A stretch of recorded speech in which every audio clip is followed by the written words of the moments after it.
Everyone, কেমন আছেন সবাই? আশা করি অনেক ভালো আছেন। তো আপনারা যারা এসএসসি 2026 সালের পরীক্ষা দিয়েছেন বা দিচ্ছেন, তাদের জন্য যে খাতাগুলো অলরেডি যে পরীক্ষাগুলো আপনারা দিয়েছেন সেই পরীক্ষাগুলো খাতা অলরেডি দেখা শুরু হয়ে গেছে। আপনাদের যে পরীক্ষাগুলো আপনারা দিয়েছিলেন সেই খাতাগুলো বাংলা, ইংরেজি, গণিত, এই প্রশ্নগুলো এই খাতাগুলো অলরেডি মূল্যায়ন করা শুরু হয়ে গেছে। তো আপনারা যে যেখান থেকে ভিডিওটি দেখতেছেন অবশ্যই ভিডিওটিকে শেয়ার করে দিবেন, কারণ আপনারা এই ভিডিওতে জানতে পারবেন এসএসসি যে পরীক্ষা যে খাতাগুলো সেই খাতাগুলো কীভাবে কাটানো হচ্ছে এবং সেই খাতাগুলোতে গ্রেস মার্ক যোগ হবে কি না, কত পেলে আপনাদের পাশ করিয়ে দেবে, 2-1 মার্ক যদি কম থাকে সেক্ষেত্রে বেশি করে দিয়ে পাশ করে দিবে কি না, সেই বিষয়ে জানতে চাইলে অবশ্যই ভিডিওটিকে শেয়ার করে দিবেন এবং সাবস্ক্রাইব করে দিবেন এবং আপনার মূল্যবান মন্তব্য অবশ্যই করে দেবেন। চলুন আমরা এখন জেনে আসি আসলে 2-1 মার্ক যদি কেউ কম পেয়ে থাকেন, অর্থাৎ প্রতিটি পরীক্ষা বলতে বাংলা, ইংরেজি, এই গণিত, এই পরীক্ষাগুলো যে হয়ে গেছে সেই পরীক্ষাগুলোতে আমরা যে বিষয়গুলোতে 2টি পার্ট অর্থাৎ এমসিকিউ এবং লিখিত মার্কের 70 মার্কের পরীক্ষা যেগুলো এবং 30 মার্কস এমসিকিউ।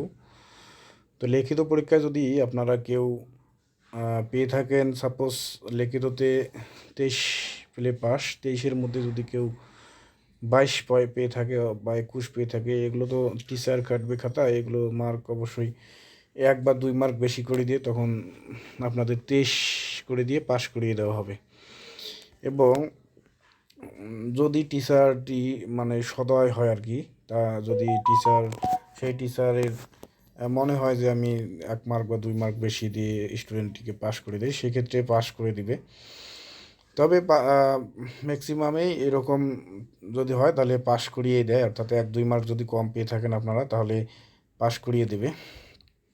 কিন্তু কথা হচ্ছে যে এমসিকিউ অংশটা, অর্থাৎ যে এমসিকিউ অংশটা ওএমআর মেশিন খাতা কাটবে, এই এমসিকিউ অংশটা এখানে যদি কেউ 10-এর নিচে পায় তাহলে এখানে ফেল হওয়ার সম্ভাবনা বেশি আর কি। 10-এর নিচে অর্থাৎ 8-7 এরকম যদি কেউ পেয়ে থাকেন তাহলে অবশ্যই ফেল বলে গণ্য হবে। আর